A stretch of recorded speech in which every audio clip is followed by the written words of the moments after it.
membuka dalam dua firman. Mari kita berdoa. Bapa di dalam surga, kami bersyukur. Kami berterima kasih ya Tuhan buat kesempatan sore hari ini kami boleh datang bersama-sama memuji memuliakan nama-Mu. Dan tiba waktunya bagi kami untuk mendengarkan firman-Mu. Ya Tuhan, kami mohon ketika kami akan membuka firman-Mu, bukalah juga hati kami. Jadikanlah hati kami seperti tanah yang baik. Supaya ketika benih firman Tuhan ditaburkan itu boleh sungguh-sungguh berakar, bertumbuh, dan juga berbuah nyata di dalam kehidupan kami. Berkati baik hamba-Mu yang menyampaikan, setiap kami yang mendengar, Tuhan tolonglah kami semua. Agar kami bukan hanya menjadi pendengar-pendengar firman yang setia, tapi mampukan kami dengan kuasa dari Roh-Mu yang kudus. Kami dimampukan menjadi pelaku-pelaku firman-Mu di dalam kehidupan kami, di dalam masa muda kami. Bersabdalah ya Tuhan, kami umat-Mu sedia mendengarnya. Dalam satu nama yang kudus, nama yang berkuasa, nama Tuhan kami Yesus Kristus, kami menyerahkan pemberitaan firman-Mu. Amin. Selamat sore teman-teman sekalian. Kita bersyukur kesempatan sore hari ini boleh belajar kembali bersama-sama topik yang sama-sama kita akan renungkan. Saya akan coba present screen, ada materi yang saya coba siapkan buat kita sore hari ini. Dan kiranya ini menolong kita juga untuk boleh menghayati tema yang penting ini.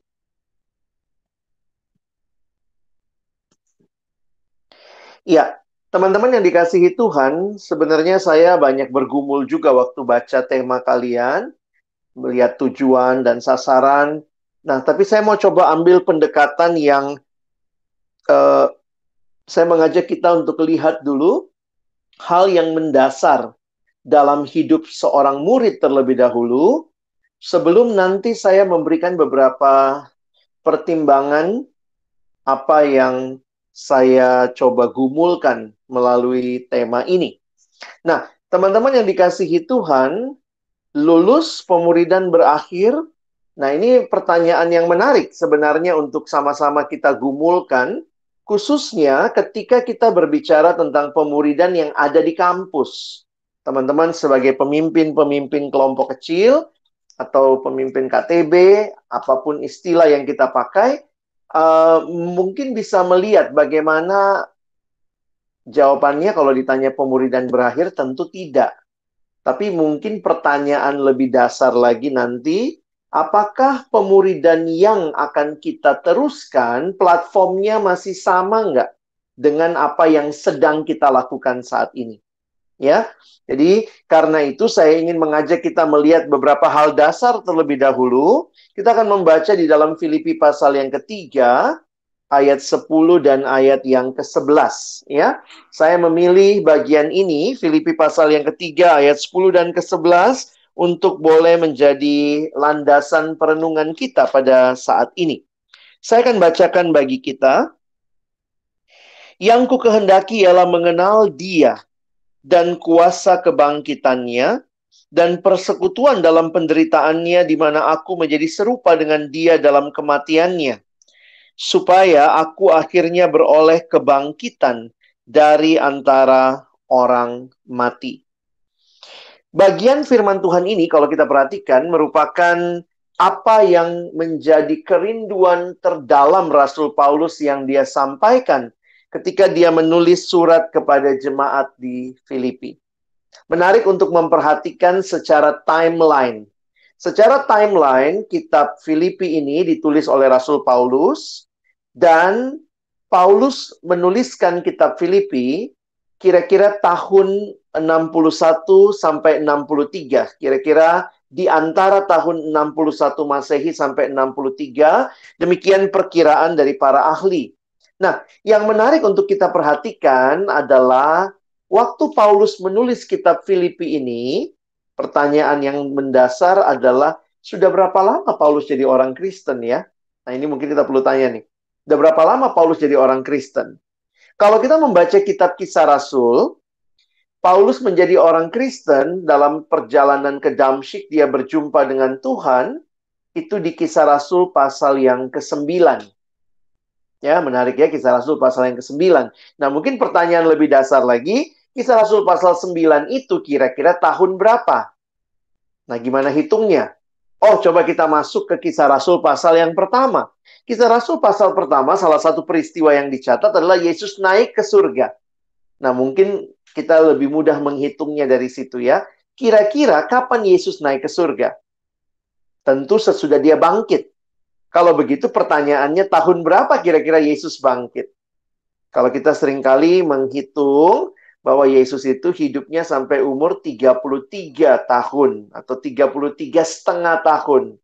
Maka kita melihat bahwa pada waktu Yesus Yesus mati, bangkit, naik ke surga, itu semua tahunnya masih kira-kira tahun 33 setengah lah, kira-kira begitu ya. Nah, jadi kalau Kisah Rasul pasal yang pertama tahun 33 setengah, kira-kira Kisah Rasul 9 itu tahun berapa? Nah, memang menarik ya, tidak pernah dituliskan Paulus berjumpa langsung dengan Yesus ya. Dia justru bertemu dengan Yesus dalam perjalanan dia ke Damsyik itu, tetapi sebenarnya secara fisik Paulus tidak pernah dituliskan berjumpa dengan Yesus secara langsung karena Yesus sudah mati, bangkit, naik ke surga di tahun 33 setengah, dan Paulus baru Kisah Rasul 9. Makanya para ahli memperkirakan bahwa Paulus bertobat itu di Kisah Rasul pasal 9 kira-kira tahun 35. Nah, jadi 1,5 tahun setelah Yesus naik ke surga, 1,5 sampai 2 tahun sesudah Yesus naik ke surga, maka Paulus bertobat di Kisah Rasul pasal 9. Nah, kenapa abang hitung-hitungan begini? Bagi saya ini menarik. Kenapa? Karena kalau kita kembali ke pertanyaan awal, jadi waktu Paulus tulis kitab Filipi, Paulus sudah jadi orang Kristen berapa lama? Nah, menariknya Paulus bukan hanya jadi orang Kristen berapa lama, dia adalah orang Kristen yang melayani, dia rasul besar yang melayani begitu rupa. Nah, kalau dia menuliskan kitab Filipi, diperkirakan, ambil aja perkiraan yang paling besar ya, kira-kira tahun 63. Jadi Paulus menulis kitab Filipi tahun 63, maka Paulus bertobat tahun 35. Nah, ini yang anak matematika, ayo hitung. Berarti waktu Paulus menulis kitab Filipi, sudah berapa lama dia jadi orang Kristen? 28 tahun. Bagi saya ini menarik sekali untuk kita renungkan secara timeline-nya. Karena apa? Bayangkan, setelah 28 tahun kenal Yesus, melayani, bahkan sudah jadi rasul yang pergi ke banyak daerah, merintis banyak daerah. Menarik sekali kerinduan yang paling dasar Paulus sampaikan di Filipi 3 ayat 10 dan 11. Kerinduannya apa? Yang ku kehendaki ialah mengenal Dia.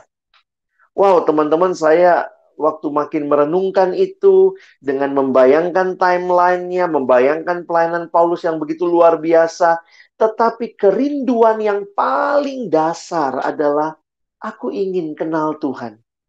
Saya membayangkan kalau ada koran, ada wartawan dari Filipi Post ya, koran lokal pada waktu itu mungkin datang dan mewawancarai Paulus. Rasul Paulus, kamu dalam penjara sekarang. Saya ingin mengangkat kisah hidupmu. Bolehkah saya tahu apa yang menjadi kerinduanmu? Lalu Paulus yang sudah melayani 28 tahun ngomong, kerinduanku yang ku kehendaki ialah mengenal Dia. Teman-teman, ini kerinduan seperti anak baru ikut retret penginjilan ya, baru bertobat. Wow, aku pengen kenal Tuhan. Baru seminggu ikut retret, menikmati, luar biasa. Mungkin dia berkata, Tuhan saya mau berubah, saya mau memberikan hidupku kepadamu. Tapi apa yang terjadi setelah 2 minggu, 1 bulan, 6 bulan, 1 tahun? Dan pertanyaan yang sama mungkin kita bisa refleksikan. Sudah berapa lama teman-teman dan saya kenal Yesus? Kapan kamu bertobat sungguh-sungguh? Saya dari keluarga Kristen, tetapi saya kenal Yesus secara pribadi ketika saya ada di bangku SMA kelas 1. Saya dalam satu KKR menyerahkan diri, melihat bahwa betul Tuhan, saya butuh anugerah keselamatan-Mu. Saya buka hati terima Yesus. Jadi itu kira-kira kalau ingat-ingat tahun 90 teman-teman ya. Sekian lama nih. Gak usah hitung-hitung umur saya ya. Tapi poin yang paling sederhana adalah, sudah berapa lama kamu jadi orang Kristen? Sudah berapa lama kamu telah melayani Tuhan, bahkan jadi pemimpin KTB?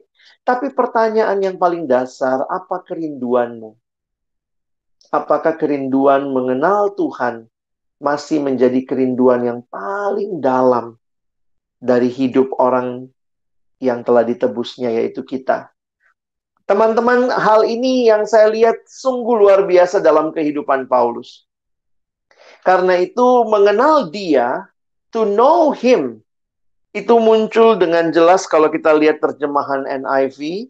Dikatakan, I want to know Christ and the power of His resurrection and the fellowship of sharing in His sufferings, becoming like Him in His death, so somehow to attain to the resurrection from the dead. Teman-teman, dua ayat ini bagi saya menjadi kunci mengerti kitab Filipi. Kenapa Paulus dalam penjara bisa begitu bersuka cita? Kenapa Paulus dalam situasi yang sulit bisa terus berharap kepada Allah? Bahkan juga ancamannya adalah kematian. Di pasal 1 dia mengatakan, bagiku hidup adalah Kristus, mati adalah keuntungan. Kalau aku harus mati, ya itu keuntungan. Tetapi kalau aku harus hidup, dia katakan itu berarti aku bekerja dan memberi buah. Kuncinya apa? Saya melihat ini nih. Pengenalan akan Tuhan yang terus-menerus, yang belum pernah selesai. Jadi kalau saya simpulkan begini teman-teman ya, tujuan hidup Paulus adalah untuk mengenal Allah. Dan seluruh kehidupan Paulus dia arahkan untuk mengenal Allah. Termasuk tentunya melalui pelayanannya, Paulus merindukan dirinya semakin mengenal Allah. Ingat loh teman-teman, pelayanan Paulus di sini, dia rasul besar yang sudah melayani merintis banyak daerah. Waktu dia tulis surat Filipi ini, dia sudah melayani sekian tahun. Jadi, pertanyaan paling dasar bagi kita yang sekarang terlibat pelayanan, punya status pemimpin KTB, apakah memang kita masih terus sedang mengenal Tuhan? Dan perhatikan, pengenalan yang Paulus maksudkan bukan pengenalan sekadar informasi. Pengenalan yang lebih daripada sekadar informasi atau pengetahuan. Paulus berbicara di sini adalah pengenalan yang dimulai dalam relasi iman kepada Kristus. Karena itu kalau teman-teman memperhatikan, istilah yang digunakan di sini adalah pengenalan yang dalam yang melibatkan sampai kepada experience. Apa yang Paulus rindukan? Bukan cuma tahu tentang siapa Yesus, dia lahir di mana, dia umurnya berapa, itu kayak mau ikut kuis Alkitab ya. Bukan cerdas cermat Alkitab. Tetapi pengenalan bukan untuk cerdas cermat, tapi ini pengenalan untuk mengalami transformasi hidup. Jadi kalau pengenalan hanya sebatas informasi, itu cuma menambah knowledge. Tetapi pengenalan yang melibatkan relasi itu memberikan transformasi. Karena itu perhatikan, Paulus mengatakan, ini relasional banget, transformatif sekali. Mengenal Dia dan kuasa kebangkitannya dan menjadi serupa dengan Dia dalam kematiannya. Dan kalau teman-teman nanti lanjutkan ayat-ayat ke bawah, misalnya ayat 12, 13 ke bawah, Paulus berkata, bukan aku telah memperolehnya, melainkan aku terus mengejarnya. Jadi, nah saya sebenarnya tergelitik dengan kalimat ini ya, yang tadi di awal gitu ya. Kalau lulus, pemuritan berakhir. Saya jadi berpikir gitu ya, apa sih yang berakhir begitu ya? Kalau kita bicara berakhir, sebenarnya ini kan bicara ada kurun waktu dan seterusnya. Tetapi dari apa yang kita bahas tentang Paulus dalam bagian ini, dalam ayat ini, saya ingin ingatkan kepada teman-teman bahwa pengenalan akan Tuhan itu sesuatu yang tidak pernah selesai selama kita hidup. Satu-satunya mata kuliah yang tidak pernah kita lulus adalah mata kuliah mengenal Dia. Nanti lulusnya waktu ketemu Tuhan langsung ya. Jadi sebenarnya kalau kita hari ini bicara lulus pemuridan berakhir, saya ingin mengatakan begini, tidak. Karena menjadi murid, panggilan menjadi murid itu panggilan seumur hidup kita. A lifelong commitment, a lifelong journey. Saya tuliskan demikian. Panggilan untuk terus menjadi murid yang bertumbuh, ini adalah panggilan yang sebenarnya melekat pada kita. Nah, kalau kita bicara pemuridan, sebenarnya menarik ya. Pemuridan itu adalah proses menjadi murid. Jadi, kalau seumur hidup kita adalah orang-orang yang sudah ditebus, diselamatkan, dijadikan murid, dan terus bertumbuh, harusnya ini yang menjadi terus-menerus kerinduan kita. Nah, teman-teman, tolong jangan kita pusingkan dulu dengan kelompok kecil, KTB, karena bagi saya ini panggilan yang harusnya setiap pribadi anak Tuhan hayati. Nah, proses pemuridannya, nah itulah yang bisa kita lihat Tuhan menyediakan kelompok KTB. Sebenarnya proses pemuridannya Tuhan menyediakan KTB buat kita, tetapi sebenarnya kalaupun nanti ya, kalau kalian lulus, jadi sudah nggak jadi apa, sudah tidak ada di kampus karena lulus, lalu kemudian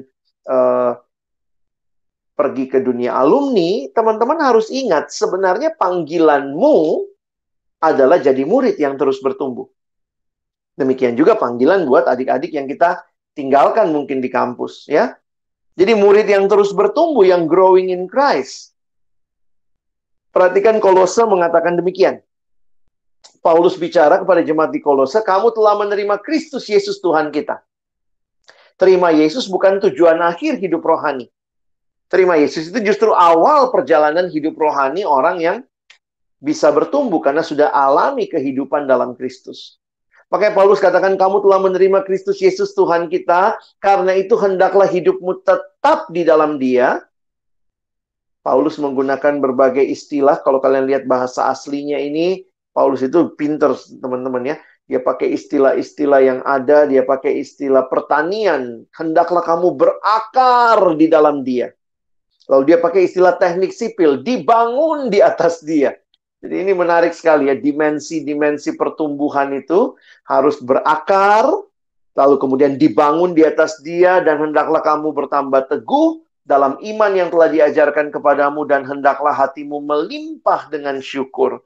Jadi, perhatikan baik-baik bahwa Paulus merindukan jemaat Kolose terus bertumbuh. Dan kalau teman-teman perhatikan bentuk aslinya dalam tensisnya, dipakai semuanya bagian-bagian telah gitu ya. Tapi hendaklah kamu, maka itu dipakai bentuk present. Berarti terus menerus. Bertumbuh dalam Kristus adalah kerinduan yang harusnya dimiliki oleh setiap murid-murid Tuhan. Ini bukan cuma kalimatnya Paulus. Kita lihat sebentar menutup surat 2 Petrus. Rasul Petrus pun mengatakan kalimat yang sama. Teman-teman kalau perhatikan di 2 Petrus itu, atau mungkin juga kalau lihat 1 Petrus, ada 2 kondisi sebenarnya yang dialami jemaat. Pertama, tantangan dari luar. Yaitu orang-orang yang tidak suka dengan kekristenan. Sehingga tantangan itu membuat mereka menderita. Ada yang dianiaya, ada yang kemudian difitnah, diadu sama binatang. Jadi makanya lihat, 1 Petrus itu banyak sekali perikop yang bicara penderitaan sebagai orang Kristen. Nah, di tengah penderitaan yang dialami karena pihak luar, lalu perhatikan bukan hanya dari pihak luar ada tantangan bagi gereja waktu itu, ada juga dari dalam, yaitu ajaran-ajaran yang sesat. Jadi ada ancaman dari luar penganiayaan, ada ancaman dari dalam pengajaran sesat. Maka di akhir suratnya, Petrus mengingatkan kunci bertahan apa? Tetapi bertumbuhlah dalam kasih karunia dan dalam pengenalan akan Tuhan dan Juru Selamat kita Yesus Kristus. Baginya kemuliaan sekarang dan sampai selama-lamanya. Paulus bicara pengenalan akan Tuhan sebagai tujuan hidupnya, berarti dia mau terus bertumbuh. Petrus menasehatkan jemaat, ayo terus bertumbuh. Lihat Yohanes ya, Yohanes menggunakan pemahaman yang menarik. Barang siapa mengatakan bahwa ia ada di dalam Dia, ia wajib hidup sama seperti Kristus hidup. Jadi 1 Yohanes 2 ayat 6 ini mengingatkan kita bahwa terus ada dalam Dia, terus ada dalam Kristus, berarti terus melekat, terus hidup. Jadi bukan hanya ada di dalam Dia, tetapi mengalami transformasi. Bukan lagi hidup dalam dosa, tapi sekarang hidup sama seperti Kristus telah hidup.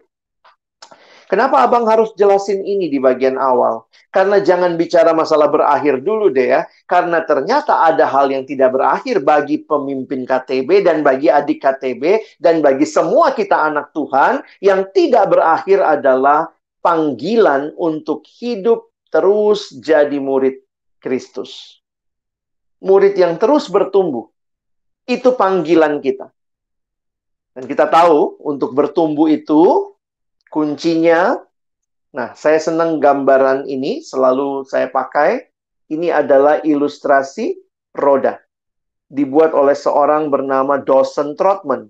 Bapak Dawson Trotman menggambarkan kehidupan orang Kristen yang taat dengan ilustrasi seperti roda. Dia mengatakan sama seperti roda yang muter itu tengahnya porosnya, maka di pusat hidup harus ada Kristus. Lalu, dia menggambarkan ada dua jari-jari. Satu yang vertikal, hubungan dengan Allah. Itu membaca firman Tuhan, berdoa. Makanya dari sekolah minggu kita udah tahu ya, bagaimana bertumbuh adik-adik. Baca kitab suci, doa tiap hari. Itu kita bicara sama Tuhan namanya doa. Tuhan bicara kepada kita melalui firman. Jadi ini kunci pertumbuhan rohani yang vertikal, tapi juga ada yang namanya relasi dengan sesama, sifatnya horizontal. Ada dua bagian, dia menggambarkan yang ke dalam bersama orang-orang percaya, kita harus rajin bersekutu sesama orang percaya, dan keluar kepada dunia, kepada mereka yang belum kenal Tuhan, kita harus rajin bersaksi. Nah, jadi teman-teman bisa melihat ini adalah kunci pertumbuhan rohani kita. Nah, kalian lihatkah di situ bahwa ternyata dalam pertumbuhan rohani ini ada hal-hal yang kita bisa nikmati pribadi, tetapi lihat lagi gambarnya tadi ya, ada hal yang Tuhan berikan pertumbuhan itu melalui orang lain, melalui persekutuan, melalui kebersamaan, dan karena itulah di dalam kita bertumbuh, kita tidak sendiri. Tetapi kita dalam rangka menjadi murid, maka kita melihat apa yang Alkitab saksikan bagi kita. Yang paling jelas misalnya Tuhan Yesus dan murid-murid. Bahwa Tuhan Yesus membentuk sebuah kelompok untuk di dalamnya murid-murid mengalami proses pemuridan. Bagaimana mereka hidup sebagai murid Kristus, maka dalam kelompok itulah Tuhan mengajari mereka, Tuhan membentuk mereka, Tuhan berjalan bersama mereka. Jadi, sebenarnya proses pemuridan harusnya juga tidak berakhir. Kenapa? Kan panggilan jadi muridnya terus-menerus. Masa tiba-tiba pemuridannya berakhir? Jadi, panggilan menjadi murid terkait dengan proses yang sedang kita lalui. Dan ingat, ini proses yang nggak pernah selesai selama kita hidup dalam dunia. Ini mata kuliah yang nggak ada lulusnya. Nanti lulusnya di surga gitu ya.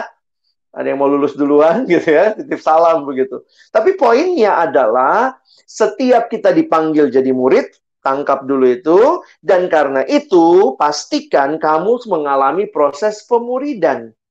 Proses pemuridan itu melibatkan dua hal. Ada hal yang pribadi, kamu bangun dalam relasi dengan Tuhan, tetapi juga Tuhan bisa membangun kita melalui kebersamaan, melalui persekutuan. Ada persekutuan besar Tuhan izinkan, ada persekutuan yang lebih kecil, yang kita sebut dengan kelompok kecil atau KTB. Jadi sebenarnya KTB, kelompok kecil, itu adalah cara Tuhan memuridkan kita, mendewasakan kita dalam perjalanan kehidupan rohani kita. Kenapa? Karena memang Tuhan tidak hanya hadir lewat firman, hadir lewat doa, tapi Tuhan pun hadir di dalam persekutuan. Karena itu, kalau kita perhatikan, kita senantiasa butuh orang lain juga buat bertumbuh. Nah, bersyukur sistem ini kita ambil dari Alkitab, kita lihat teladan Yesus, kita lihat juga bagaimana Paulus melayani atau Paulus memimpin Timotius. Menarik memang kalau kita perhatikan ya, Paulus memimpin Timotius di dalam kitab 2 Timotius. Ini bisa kita katakan surat terakhirnya Paulus. Saya senang dengan tulisan ini ya. Ini letters to a young leader. Jadi teman-teman, waktu Paulus menulis surat 2 Timotius ini sebenarnya surat terakhir. Paulus nggak sebentar lagi akan mati. Setelah menulis surat ini, dia menghadapi pengadilan dan menjatuhi hukuman mati bagi dia. Tapi yang menarik, surat 2 Timotius, fokus Paulus begitu jelas kepada Timotius, yaitu untuk Timotius melanjutkan pelayanan. Melanjutkan tongkat estafet pelayanan. Dan yang menarik adalah Paulus waktu menuliskan surat 2 Timotius ini, sebenarnya Paulus sudah mengenal Timotius selama 16 tahun kira-kira.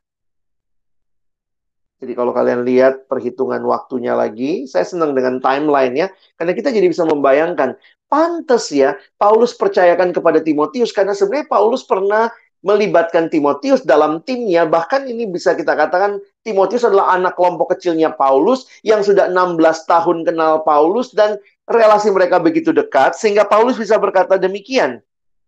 Apa yang telah engkau dengar daripadaku di depan banyak saksi, percayakanlah itu juga kepada orang-orang yang dapat dipercaya, yang juga cakap mengajar orang lain. Jadi, di sini saya melihat, melanjutkan pelayanan pun sebenarnya harus kita pastikan, ada nggak orang yang jadi murid, yang benar-benar menangkap dengan jelas apa yang Tuhan mau, dan kemudian inilah yang terjadi ya, murid yang memuridkan. Nah, itu yang terjadi dalam pelayanan Paulus. Jadi makanya kita di kampus sampai hari ini masih menggunakan prinsip itu, saya lihat.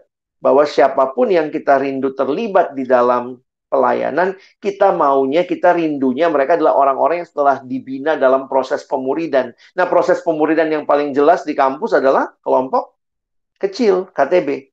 Makanya biasanya cari pengurus dari mana? Dari KTB gitu ya. Cari PKK baru dari mana? Lihat KTB-KTB yang ada. Jadi sebenarnya kalau teman-teman dan saya bicara pelayanan, pastikan ada pemuridan, ada orang-orang yang murid yang kembali memuridkan. Maaf ya, ini karena kartunnya saya ambil dari orang Korea. Jadi Paulusnya tuh kelihatan agak sipit gitu ya. Ini Paulus dan Timotius. Nah, salah satu yang menarik juga, perhatikan ya, bagaimana pemuridan yang terjadi. Bagi saya menarik sekali karena pemuridan yang terjadi di dalam pasal 3 ayat 10, Paulus berbicara demikian, tetapi engkau, maksudnya tetapi Timotius, engkau telah mengikuti ajaranku, cara hidupku, pendirianku, imanku, kesabaranku, kasihku, dan ketekunanku. Maaf yang bawah agak kepotong ya. Nanti kalian lihat ayatnya, ada 7 ku di situ. Bagi saya menarik sekali, Paulus sadar betul bahwa ada anak rohani yang telah menangkap dengan jelas apa yang Paulus telah lalui. Teman-teman bisa tahu begitu banyak kunya ini pasti karena relasi. Iya kan? Kamu bisa dengar ajaran saya. Bang Alex bisa ngajar, kalian tahu ajaran saya. Tapi kalian nggak tahu cara hidup saya, pendirian saya. Yang tahu mungkin anak kelompok kecil saya. Gitu ya. Kamu bisa dengar khotbah saya, tahu, oh pengajarannya begini nih si abang nih. Tapi kamu tidak tahu mungkin lebih dalam kesabaran saya, kasih saya, ketekunan. Itu terjadi dalam proses yang panjang. Dan saya melihat, Paulus jelas menyiapkan Timotius. Dan bahkan, kalau teman-teman perhatikan, Timotius telah ikut bersama Paulus. Ikut di mana? Ikut dalam pelayanan, bahkan mengalami penderitaan. Engkau telah ikut menderita penganiayaan dan sengsara seperti yang telah kuderita di Antioquia dan di Iconium dan di Listra. Semua penganiayaan itu kuderita dan Tuhan telah melepaskan aku daripadanya. Mau melayani Tuhan kalau nggak menderita, saya bukannya pro penderitaan, suka penderitaan, tapi ini realita ketika engkau dan saya mau melayani Tuhan, maka penderitaan mungkin menjadi bagian kita. Nah, jadi apa yang sebenarnya yang ditekankan di sini adalah pentingnya pemuridan.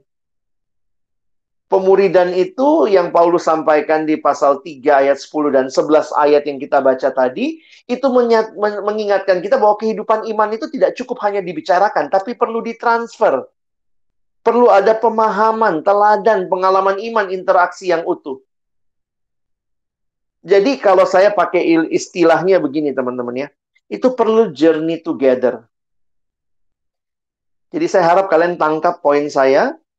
Pertama, kita semua yang sudah percaya dipanggil jadi murid seumur hidup dengan kerinduan kenal Tuhan. Yang kedua, proses untuk makin kenal Tuhan yang kita jalani itu sebenarnya adalah proses pemuridan, hidup sebagai murid. Nah, yang ketiga, salah satu bagian pemuridan yang di dalam Alkitab dicontohkan adalah adanya kelompok, adanya orang memimpin orang yang lain. Kita lihat dalam Tuhan Yesus, kita lihat juga dalam Paulus dan Timotius. Karena itu, di kampus kita mengambil pola ini untuk kita lihat pemuridan berjalan, pemuridan yang mana pemuridan? Yang kita bilang pemuridan kan biasanya tanda kutip yaitu ada pemimpin KTB pegang adik KTB-nya. Nah, sekarang barulah kita masuk ke pertanyaan kita. Kalau pemimpin KTB-nya lulus, terus gimana? Pemuridan berakhir. Sebenarnya bagi saya pemuridan nggak berakhir. Karena kan kita harus terus jadi murid. Itu panggilan kita. Tapi mungkin kelompok KTB-nya yang berakhir secara pertemuan, komitmen. Tetapi dengan kita melihat realita bahwa sebenarnya berjalan bersama itu sebenarnya bisa terjadi terus-menerus. Apalagi setelah pandemi ini, setelah krisis ini, kita makin dibukakan bahwa ternyata kalaupun pertemuan fisik sulit dilakukan, online bisa kok menemani berjalan bersama, bisa sharing, bisa doa, bisa KTB bareng. Jadi sebenarnya tidak ada alasan untuk mengatakan kalau selesai nanti ya udah selesai pemuridan. Poinnya saya pikir begini. Tentu nggak kebetulan ya Tuhan hadirkan pemimpin kelompok kecil kita, teman kelompok kecil kita bagi kita. Nah, ini bisa jadi adalah orang-orang yang Tuhan hadirkan menemani perjalanan kita bersama. Jadi, karena itu, buat teman-teman yang mungkin akan lulus atau sudah lulus, saya mendorong untuk mungkin terus mengupayakan pertemuan-pertemuan online termasuk seperti ini. Dulu kan saya juga ngalamin ya, saya pernah pegang adik kelompok kecil, terus kemudian saya harus studi. Nah, waktu itu saya studi, saya ke luar negeri, dan waktu itu kesulitan juga. Kami pernah sekali waktu, soalnya saya studinya tahun 2005 ya, jadi bayangkan waktu itu connection belum sebagus sekarang. Di tempat saya studi, karena saya studi di Eropa, bagus connectionnya, tapi kan yang di Indonesia sulit connectionnya. Saya ingat kami pernah kelompok kecil pakai Skype tuh, zaman 2004, 2005 saya studi. Nah, poin saya adalah sebenarnya dalam penghayatan saya, tentu tidak kebetulan Tuhan hadirkan orang-orang ini jadi adik kelompok kecil kita atau pemimpin kelompok kecil kita. Dan selama kita masih bisa berkomitmen bersama untuk menjalani proses ini bersama-sama, ayo perjuangkan. Karena apa? Karena sebenarnya kan belum berakhir pemuridan itu. Nah, memang yang jadi masalah adalah begini. Kadang-kadang kita selalu berpikir kita harus dipimpin, harus ada yang memimpin kita. Sebenarnya dalam proses pendewasaan murid, ada saatnya sebenarnya murid-murid ini sudah mulai bisa dilepas. Jadi, kita bisa membentuk yang namanya KTB. Sebenarnya KTB itu adalah kelompok kecil yang lebih mandiri. Kalau kelompok kecil dalam terminologi pembinaan itu biasanya kelompok yang dipimpin. Tetapi kalau kelompok kecil itu sudah jalan 2 tahun, maka harusnya orang-orang ini, apalagi kalau semua udah memimpin kelompok lagi, maka bisa membentuk KTB, kelompok tumbuh bersama, di mana kita bergantian memimpin. Nah, itu bisa seperti itu. Jadi, poin saya adalah, ayo perjuangkan apa yang bisa terjadi. Kita perjuangkan bersama supaya memastikan bahwa ada proses pemuridan yang terus terjadi dalam kehidupan kita bersama. Nah, cuma sekarang saya mau masuk kepada ini, ideal versus realistis. Nah, saya harus katakan, makanya saya bilang saya mau membahas tema ini pelan-pelan ya, supaya kalian nangkep prinsipnya, tapi juga realistis. Idealnya, kalau idealnya selalu ngomong, kelompok kecil itu seumur hidup. KTB itu seumur hidup. Tapi, realistisnya, kadang-kadang kalau kita sudah berpisah secara fisik dalam arti satu pindah kemana, satu pergi kemana. Lalu misalnya ada yang ambil S2, beberapa alumni kalian misalnya pergi S2 ke luar negeri. Lalu sekarang di sana dia ikut gereja tertentu atau dia ikut pelayanan mahasiswa di tempat sana. Lalu dia punya kelompok kecil yang baru. Entah di situ dia dipimpin atau dia memimpin, maka sebenarnya kan pertanyaannya, bagaimana dong komitmennya sama kelompok yang dia pernah pimpin? Nah, saya melihatnya begini. Kalau kita mau realistis, perjuangkanlah berjalan bersama sejauh yang kalian bisa, tetapi dalam realitanya, terbukalah juga untuk mengikuti kelompok baru yang mungkin lebih bisa dekat, lebih bisa rutin, atau kamu memimpin kelompok baru. Karena poinnya begini, waktu kalian memimpin KTB, kalian pun menikmati dimuridkan. Jangan berpikir yang dimuridkan cuma anaknya. Yang mimpin pun sedang terus mengalami proses pemuridan. Nah, jadi saya melihatnya begini. Ketika saya harus studi ke luar negeri waktu itu, memang penghayatan saya kelompok kecil itu seumur hidup. Itu dari awal saya selalu ingat itu. Nggak kebetulan lah Tuhan pertemukan saya dengan adik-adik ini. Tapi waktu saya harus studi ke luar negeri, saya harus realistis. Poin saya adalah apa? Mereka mesti bertumbuh. Maka saya carikan PKK pengganti buat mereka. Karena mereka masih waktu itu, saya memimpin anak SMA waktu itu ya. Jadi mereka masih baru, mereka butuh PKK yang menggantikan saya.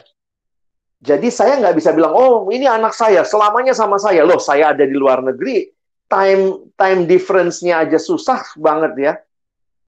Saya di Eropa lebih maju 7 jam, lebih mundur 7 jam. Di sini jadi kadang-kadang saya bangun, mereka tidur, mereka tidur, saya bangun. Jadi poinnya adalah ada saatnya kita harus dengan rela mengatakan pemuridan dalam kelompok kecil kita berhenti. Tetapi setiap kita berjuang di tempat baru kita, cari lagi proses kelompok pemuridan. Kenapa? Kita belum selesai jadi murid. Itu seumur hidup. Jadi dalam realitas seperti ini, kamu bisa punya beberapa anak kelompok kecil dan kamu bisa punya beberapa pemimpin kelompok kecil. Jadi saya takutnya begini, jangan sampai kita menuntut komitmen padahal realitanya sudah makin sulit. Ada yang bilang, kan tetap bisa online bang, oke. Kalaupun online kamu perjuangkan, tapi realitanya mungkin orang itu butuh tetap kelompok yang lebih dinamis. Saya ngalamin di kampus. Karena PKK saya dari fakultas lain, lalu kemudian PKK saya cukup jauh, bedanya 4 tahun. Dulu memang lulus masih lama ya. Jadi PKK saya itu praktis megang saya 1,5 sampai 2 tahun, kemudian dia harus lulus. Nah, waktu dia lulus itu, apa yang terjadi? Saya nggak nuntut PKK baru, karena saya sudah mulai memimpin kelompok kecil bersama dengan teman-teman PKK yang yatim piatu ini yang ditinggal PKK-nya. Karena waktu itu kan PKK saya udah kerja, dia kerja waktu itu di Aceh, di luar kota. Jadi sulit gitu. Mau kelompok kecil zaman dulu juga nggak ada surat-suratan, apa maksudnya nggak selancar sekarang komunikasi. Akhirnya kami beberapa orang yang ditinggal oleh PKK membentuk KTB. Dan KTB itu adalah KTB yang menemani perjalanan saya sampai saya dari pra-alumni sampai alumni baru. Sesudah itu bagaimana? Sesudah itu teman-teman saya pada lulus, mencari lagi keluar kota, saya bentuk lagi. Atau saya cari lagi KTB yang baru lagi untuk memastikan saya terus bertumbuh. Jadi kita merindukan satu kelompok terus sampai mati sih ya. Tapi realitanya kan tidak selamanya seideal itu.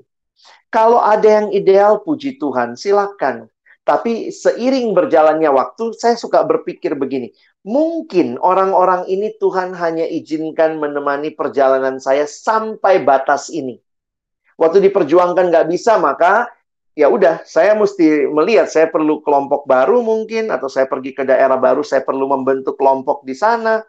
Maka saya berjalan lagi bersama siapa? Terus, tetapi yang menarik begini ya, saya melihat kalau kita memang pernah di satu kelompok, kita pernah dekat. Saya pernah doain adik-adik saya rutin tiap minggu saya doain. Maka saya pikir pasti sambung rasanya tuh dalam. Jadi poinnya begini.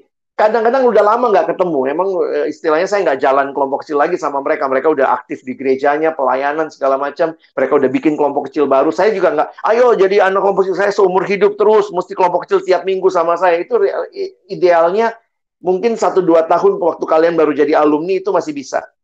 Tapi kemudian kalian harus realistis. Realistisnya apa? Pastikan kamu tetap punya kelompok yang dimana kamu bertumbuh, kamu bisa membagi. Dan ketika ketemu lagi, setelah misalnya 5 tahun nggak ketemu, nggak komunikasi rutin 5 tahun, tapi karena kedalaman relasi yang pernah terjadi selama di kampus, itu nyambungnya cepet.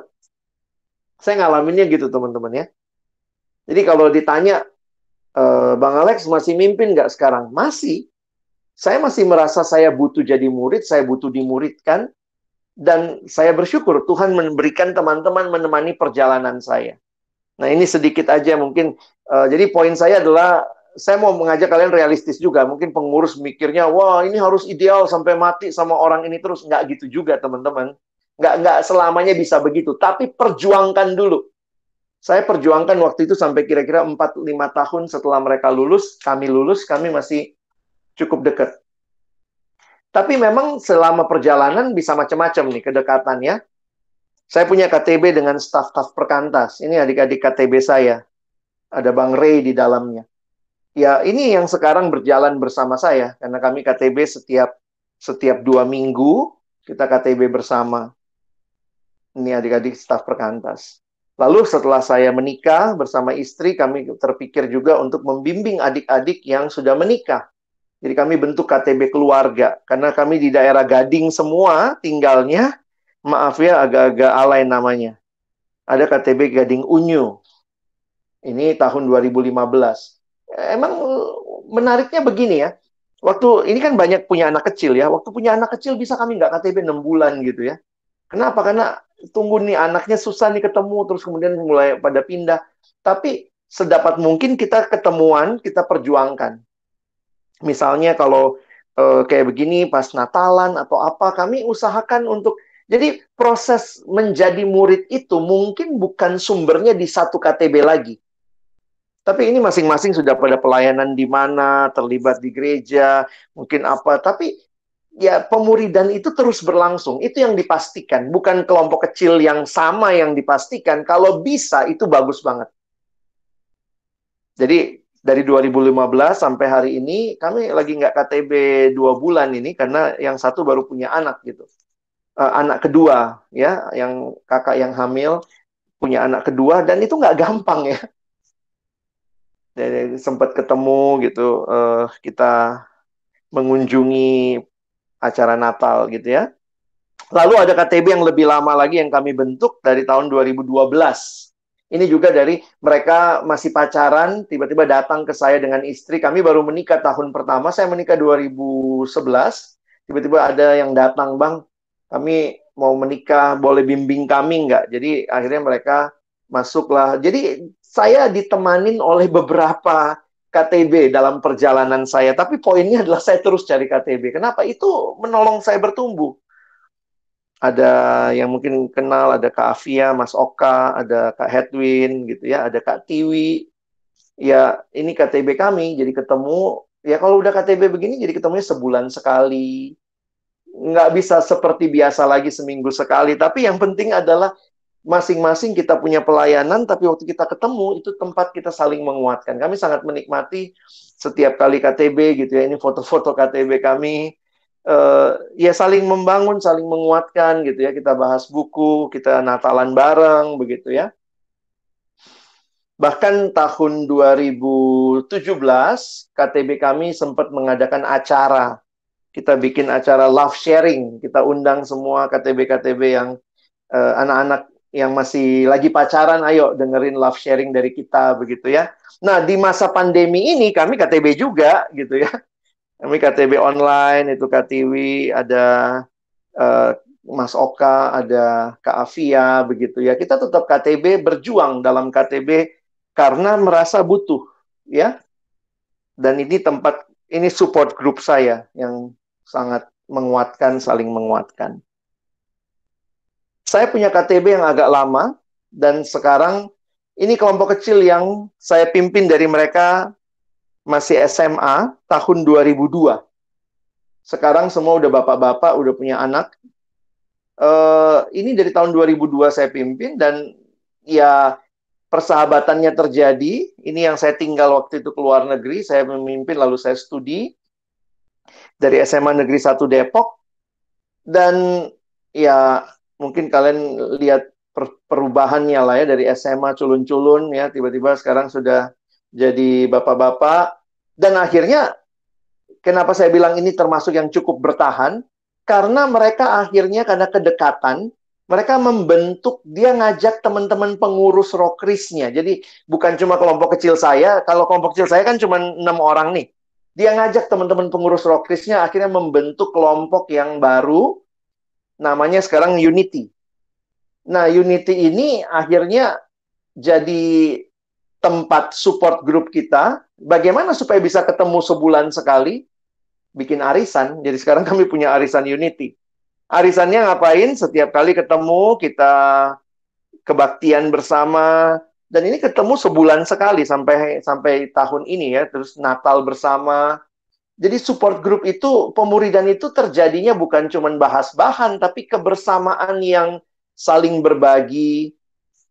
Lalu kemudian akhirnya ada ide gila, kami nabung 2 tahun, lalu jalan-jalan ke Bali, bawa keluarga semua, pakai baju seragam. Jadi sebenarnya bagi saya, kelompok kecil itu jangan terlalu didesain seumur hidup, tapi kalau memang Tuhan kasih dalam realita bisa, karena saya pegang banyak kelompok kecil, tapi ini yang bisa bertahan agak seumur hidup nih kayaknya ya. Kedekatannya cukup luar biasa, dan dalam masa pandemi, ya kami kebaktian bersama juga begitu ya. Kita kebaktian bersama, kita arisan bersama, kita doa sama-sama. Lalu ini juga adik kelompok kecil saya. Sekarang kami nggak kelompok kecil. Kakak ini mantan ketua POUI, Kak Dani Christopher. Sekarang dosen di STT Amanat Agung. Beliau baru selesai doktor dari Inggris dalam bidang teologi. Ya kedekatan kita ya kadang kita Zoom bareng, ngobrol begitu ya. Tapi tidak kelompok kecil seperti rutinnya. Dan kemarin bulan lalu Kak Dani ini ternyata di gerejanya megang kelompok kecil lagi. Dan dia bilang, dia minta saya datang ke kelompok kecilnya dia untuk sharing tentang bagaimana kami dulu berkelompok kecil. Nah ini adik-adik kelompok kecil yang dia pegang di gereja, kemarin Zoom meeting sama saya. Dan yang terakhir ya, sorry saya jadi banyak nostalgia nih. Saya punya kelompok kecil pertama. Kelompok kecil saya pertama yang saya dipimpin itu kelompok kecil zaman saya SMA. Tahun 89. Tahun 89 ini kelompok kecil pertama yang Tuhan berikan. Saya bertumbuh banyak di sini sejak saya SMA, saya kenal Tuhan. Ini masa-masa saya pernah kurus dan itu real. Dan sampai hari ini kami masih punya grup WA. Kita nggak terlalu ketemu rutin begitu ya. Tapi ada grup WA, ada pemimpin KTB saya di dalamnya. Tapi memang menarik nih, selama pandemi jadi rutin nih. Kita sekarang kayak PA 2 minggu sekali via online. Itu yang paling atas kakak pemimpin KTB saya di Siswa, Kak Linda. Jadi saya menghayati begini. Pertanyaan saya adalah pastikan apakah kamu jadi murid seumur hidup atau tidak. Lalu yang kedua, dimanapun kalian berada, baik kalian yang dipimpin, yang memimpin, pastikan siapa yang sementara ini berjalan menemanimu dalam proses terus jadi murid. Bagi kalian yang akan lulus, yang mungkin baru lulus, saya pikir dengan teknologi sekarang, kalian masih paling tidak bisa dampingin adik-adikmu 1-2 tahun lagi. Tapi mungkin sesudah itu, waktu masing-masing sudah mencar, kalau masih bisa ketemu, perjuangkan. Tapi kalau tidak, maka ingatlah, dimanapun kamu hadir, terus jadi murid yang memuridkan. Nah, kiranya sharing ini menolong teman-teman bisa punya gambaran yang lebih utuh untuk menjawab pertanyaan lulus, pemuridan berakhir. Saya pikir saya harus mengingatkan tidak berakhir. tapi perjuangkan dan terus jadi murid yang memuridkan. Amin.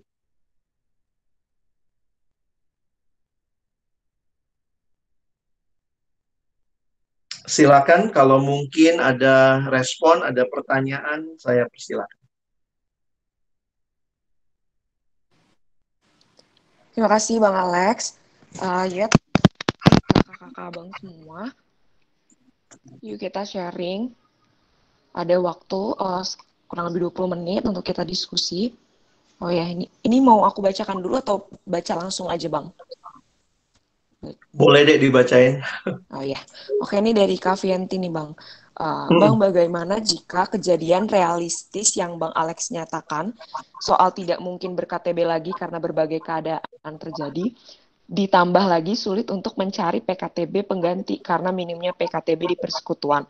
Padahal sebenarnya AKTB masih membutuhkan bimbingan dalam bahas bahan terutama. Nah, kira-kira upaya apa yang bisa dilakukan ya Bang? Kalau semua ini benar-benar mentok nih ya. Kalau emang semua benar-benar mentok, maka jangan, kalau saya sih menghayati balik doktrin kali deh ya.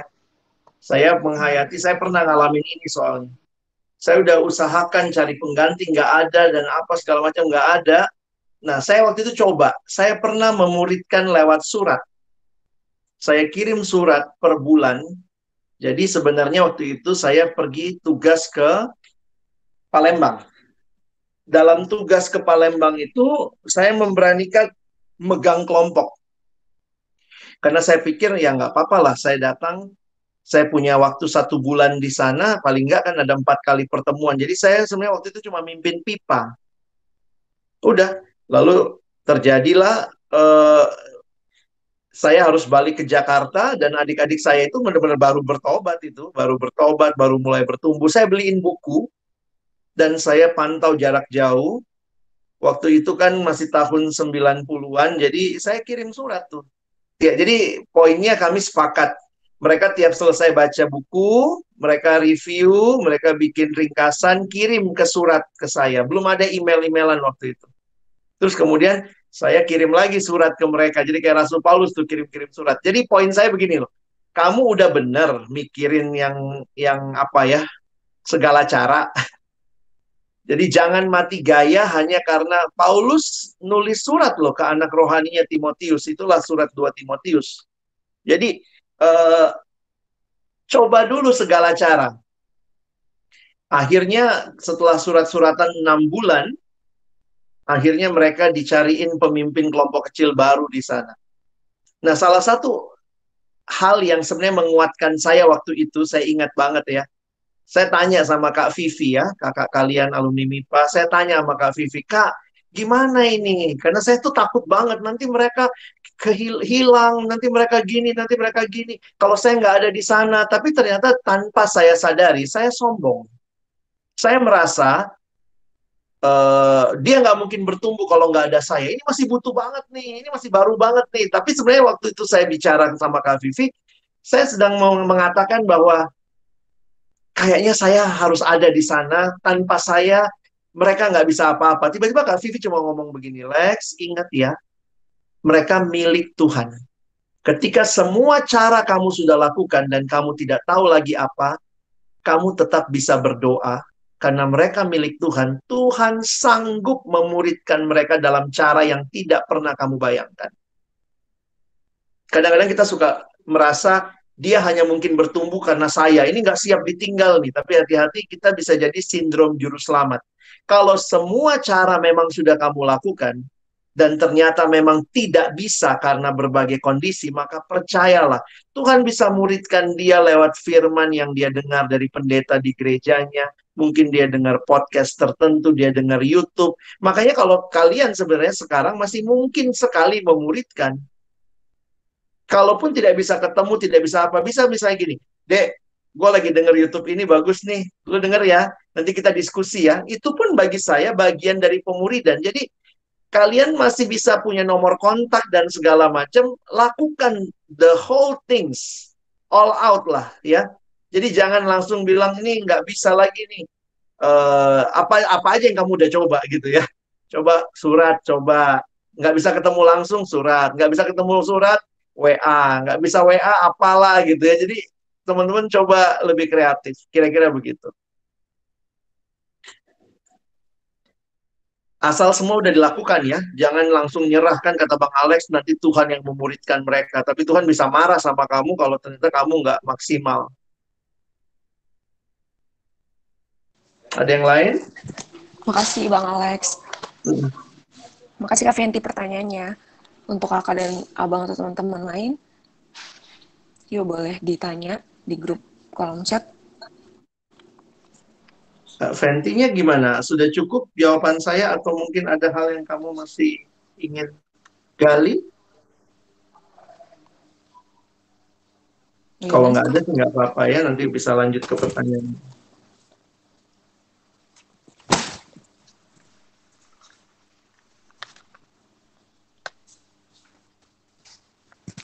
Untuk abang kakak teman lain.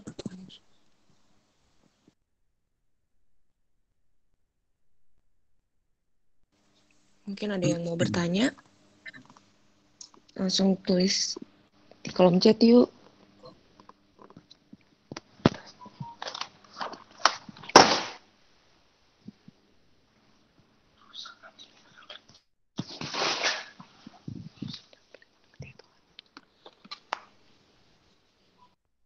Iya, thank you, Dek.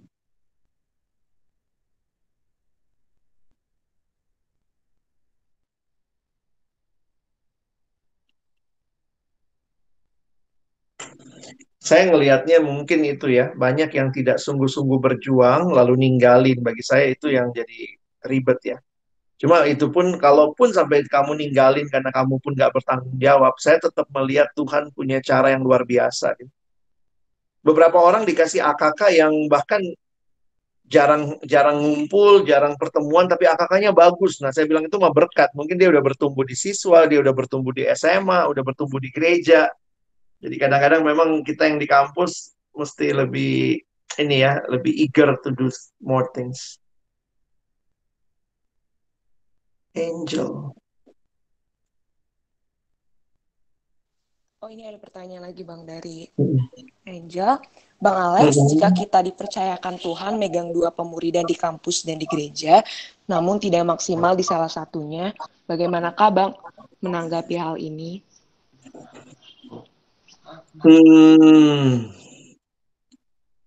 Ada hal yang menarik sebenarnya, Dek. Mungkin perlu diklarifikasi dulu bahwa kalau Tuhan memang mempercayakan 2, harusnya kan Tuhan juga kasih kemampuan, kasih hikmat untuk bisa mengatur keseimbangan. Kalau ternyata tiba-tiba sekarang nggak maksimal, maka mungkin sih saya melihatnya coba coba atur waktunya dengan lebih baik lagi sih. Atau gimana ya? Karena saya nggak tahu konteksnya apa yang kamu anggap tidak maksimal ya. Karena dengan teknologi sekarang banyak banget hal yang bisa kita maksimalkan. Hanya dari handphone, kamu hanya ngetik pun sebenarnya bisa. Nah, mungkin kalau berkaitan dengan bentrok waktunya, Bang, atau mungkin saya kok lebih banyak waktu di kampus, makanya lebih sering perhatiin yang di kampus. Nah, itu kan cuma masalah pembagian waktu sebenarnya ya. Dalam bagian tertentu, saya pikir mungkin gini ya, lakukan yang terbaik dengan waktu yang masing-masing ada. Yang di gereja seperti apa, yang di kampus seperti apa, dan mungkin ada masa di mana yang satu kayaknya memang lebih diperhatikan, karena dalam realitanya mungkin kamu lebih banyak waktu di kampus misalnya. Bisa jadi begitu sih.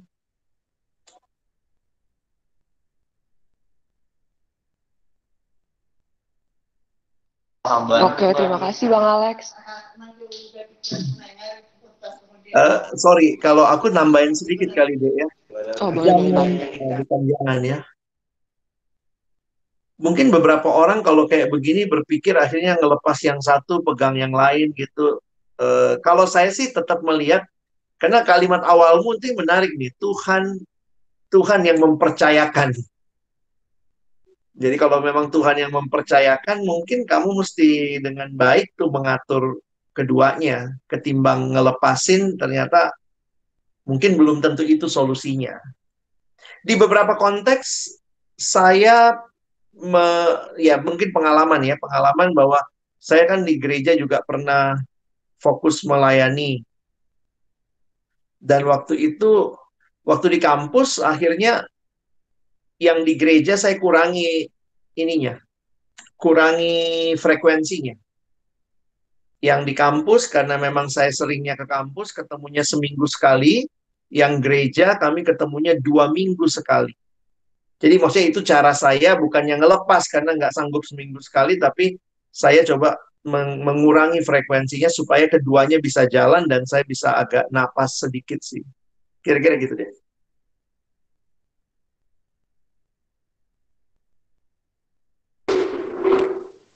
Oke, terima kasih Bang Alex. Terima kasih juga Kak Angel untuk pertanyaannya.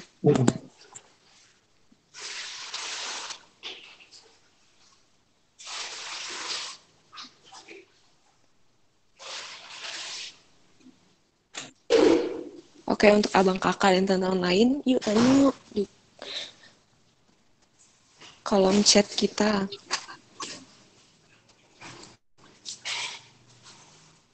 Sebenarnya kalau mau nanya langsung juga boleh buka mic kan, nggak mesti nulis ini. Kadang-kadang ada yang mungkin lambat ngetiknya. Oh ya boleh. Ya boleh kakak abang kalau langsung open mic untuk langsung ngomong. Udah lagi marah.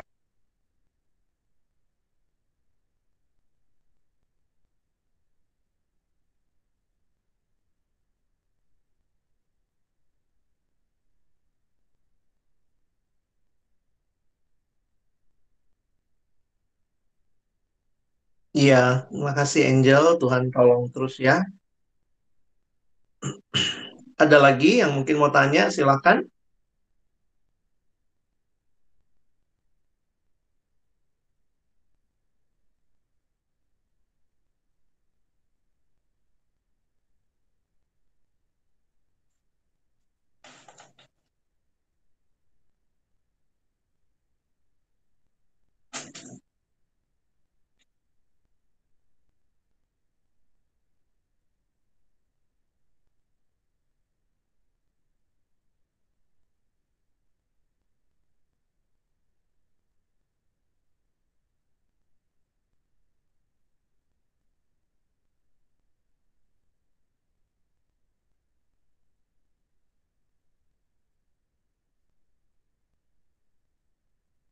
Oke, Halo Sion. Halo Sion.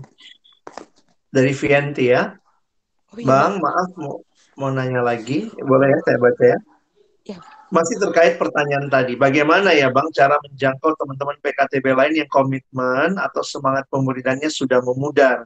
Akhirnya tidak lagi memperjuangkan AKTB lagi. Sebenarnya ada hal yang menarik sih kalau aku lihat di fenomena seperti ini ya. Bahwa banyak orang waktu dia sedang memimpin KTB, dia tidak ada yang mementor, tidak ada yang memimpin dia, bahkan tidak punya KTB. Jadi nggak tahu ya, saya ngelihat itu kayak biasa gitu ya. Nah, waktu zaman kami mungkin karena dulu ngerasa kita nggak cukup sendiri, begitu begitu apa ya, begitu kita ditinggal pemimpin KTB, langsung kitanya yang bikin KTB. Nah, KTB-nya memang nggak rutin sih, sebulan sekali, tapi paling nggak kita bisa doa sama-sama. Waktu itu kami bahasnya juga bahas buku, jadi kita baca buku bareng-bareng untuk persiapan kerja waktu itu saya ingat ya. Kami bahas buku Bekerja dari Jerry White. Jadi itu pertemuan sebulan sekali, tapi kita rindukan banget tuh. Nah, jadi sambil kita sedang memimpin adik-adik ke bawah, tapi ada support group yang sama-sama ketemu, saling doain. Nah, mungkin nasihat saya mungkin begini kali ya. Seksi KTB atau seksi KK, bidang kelompok kecil, mungkin fokusnya adalah mempertemukan mereka untuk membangun komunitas ketimbang mengevaluasi ini kenapa nggak jalan, ini kenapa nggak jalan. Jadi orang kalau lihat seksi kelompok kecil tuh jadi kayak takut begitu. Atau bisa ini juga, eh, Ya, pembinaan seperti ini juga kan sarananya ya. Atau PA bersama gitu. Jadi bagi saya kalau semangat memudar atau apa, kadang gini ya, saya ingat prinsip bunga api kecil gitu ya. Kalau dia sendiri ya mungkin cepat padam, tapi kalau arang itu dekat sama arang yang lain saling ngomporin sih. Jadi mungkin perlu juga ya teman-teman, eh ya seksi kelompok kecil itu yang saya suka kadang-kadang ngelihat programnya yang agak agak ngeri sih ya. Programnya program-program penghakiman gitu, ngecek, evaluasi, apa.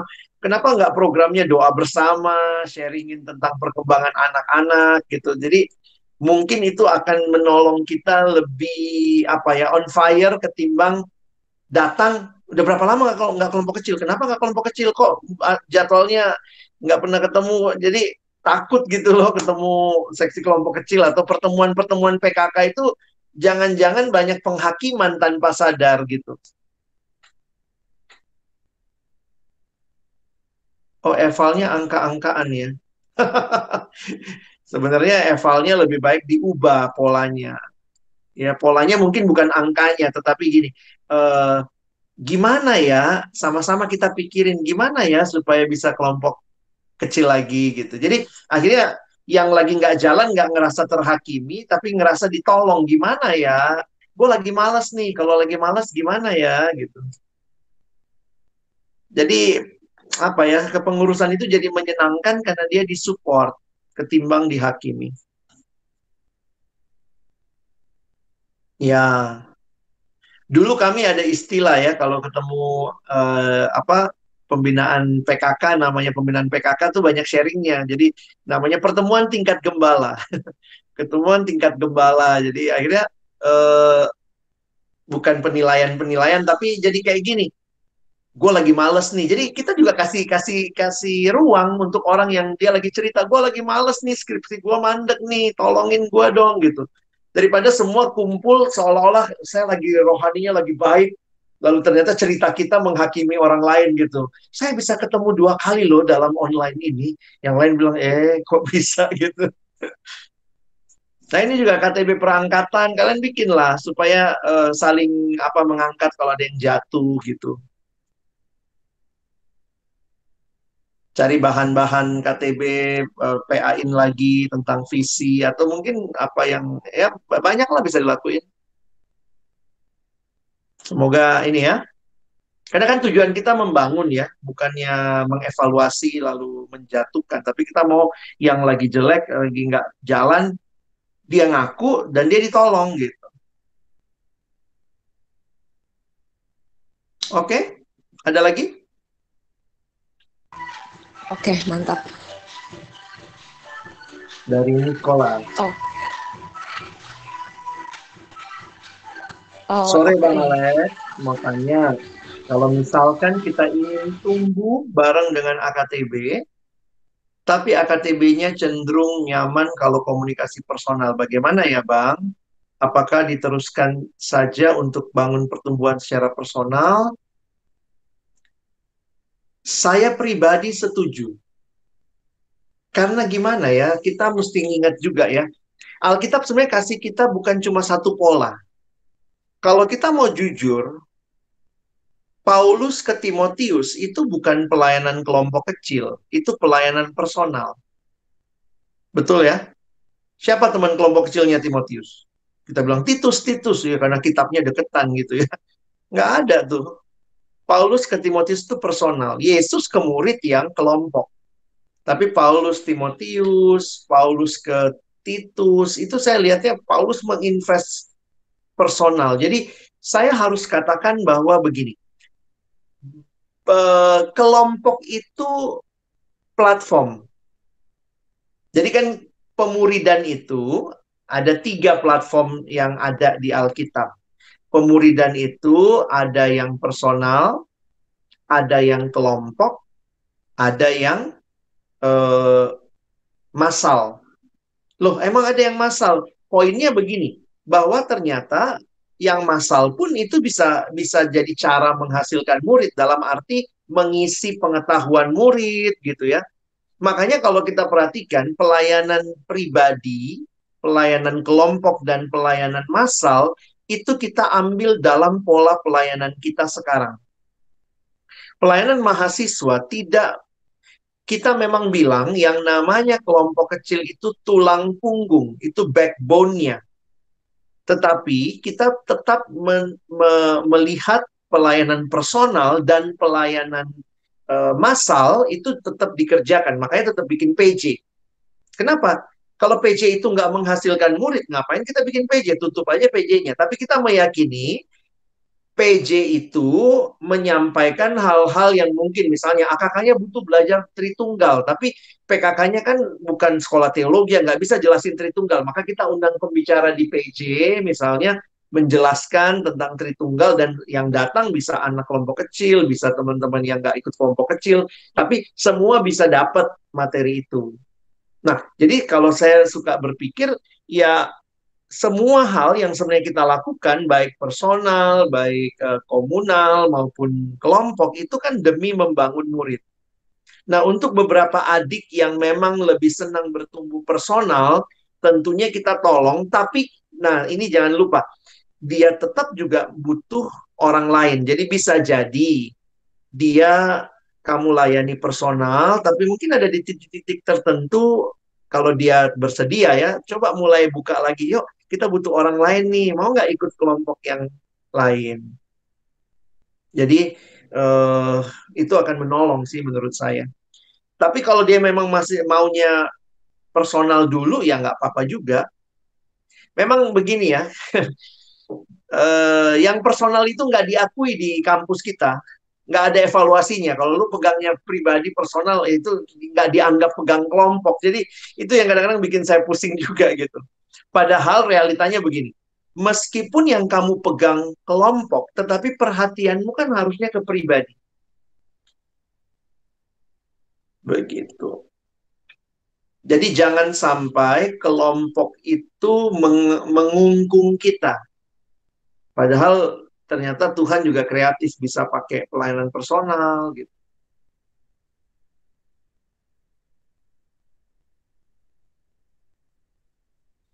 Saya kasih contoh kali ya.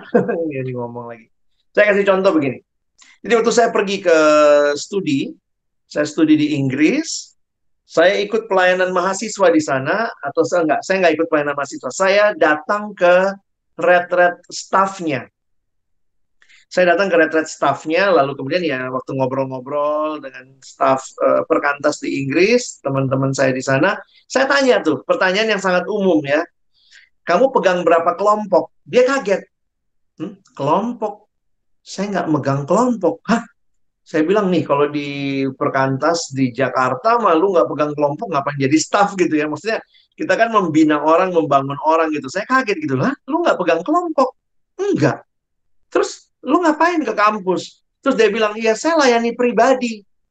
Oh, nah ternyata karena begini, teman saya ini kan melayani yang itu di Oxford ya. Kantor pusat perkantas kan di Oxford ya. Nah di Oxford itu, kalau kalian tahu lah ya, mungkin kalau punya kesempatan masuk Oxford, Oxford itu nggak ada kuliah bareng. Kuliah umum itu paling kalau ada dosen tamu yang datang, tapi setiap anak ketemu sama dosen. Jadi setiap orang ketemu dosennya pribadi. Misalnya hari ini belajar ekonomi, ya udah datang tuh ke dosen ekonomi berdua 1 jam. Nanti belajar tentang apa. Jadi mereka yang datengin dosennya, dan itu kuliahnya personal. Jadi dia bilang, saya nggak mungkin bikin kelompok karena anak-anak ini beda semua jadwal kuliahnya. Nah jadi saya bilang, yang kamu lakukan apa? Dia bilang, ya hari Senin saya ketemu satu anak, saya muridkan. Satu anak saya ketemu Senin 1,5 jam misalnya. Selasa saya ketemu lagi satu anak, saya muridkan lagi. Rabu saya muridkan 2 orang, pagi 1, sore 1. Emang jadi banyak ya. Tapi poinnya adalah yang saya tangkap, iya ya, selama ini saya di Indonesia terpaku dengan kelompoknya. Saya lupa bahwa sebenarnya bukan kelompoknya yang penting, tapi menghasilkan murid. Mau kelompok bisa, mau personal bisa. Makanya kalau buat saya begini, selama masih bisa diperjuangkan kelompok, pakai kelompok. Kenapa Tuhan Yesus pakai kelompok kok? Tapi kalau ternyata kelompoknya juga sulit diperjuangkan, maka personal juga nggak apa-apa. Nah, ini perbandingannya bisa begini nih. Kelompok kecil 6 orang. Terus bikin perjanjian. Satu nggak datang, nggak kelompok kecil. Terus minggu kedua, satu nggak datang, nggak kelompok kecil. Ngobrol-ngobrol doang, sharing-sharing. Minggu ketiga, dua nggak datang. Ada praktikum, mendadak. Apa yang dilakukan? Iya, kita sharing-sharing lagi ya. Minggu keempat, begitu lagi. Jadi akhirnya satu semester belum tentu dia maju 2 bab. 6 orang nggak maju. Tetapi kalau misalnya satu orang, tapi dia setia, tiap minggu dia datang, kita layani dia. Dan ternyata waktu kita layani dia, satu semester mungkin dia sudah selesai 6 bab daripada satu kelompok 6 orang yang nggak kelar apa-apa satu semester karena perjanjian kelompok itu. Saya sekali lagi tidak menolak kelompok. Jangan pikir abang menolak kelompok. Sedapat mungkin perjuangkan kelompok. Tetapi kalau kelompok pun mentok, jangan mati gaya. Tetap layani pribadi.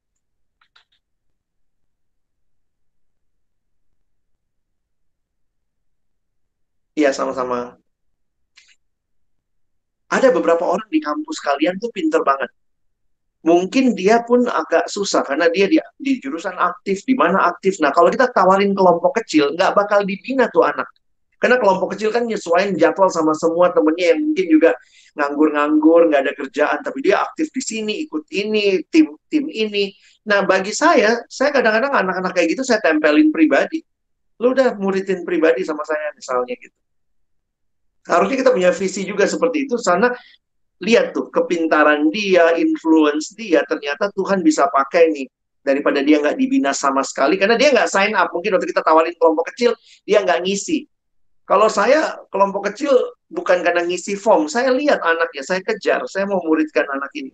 Di matematika nggak ada nih, orang Kristen tahun ini misalnya yang dimuridkan. Saya, walaupun nggak ada anak matematika yang sign up, saya deketin pribadi, saya tempelin supaya jadi murid. Kira-kira begitu loh. Jangan kita pelayanan kayak nunggu warung. Ya, yang mau, ayo silahkan. Yang nggak mau, nggak apa-apa. Tahun ini geografi nggak ada sama sekali. Pastikan di geografi ada. Pastikan di farmasi ada. Kalau nggak ada yang daftar, jangan bilang nggak ada yang daftar. Cari siapa. Karena Yesus saja cari murid. Yesus nggak nunggu pendaftaran.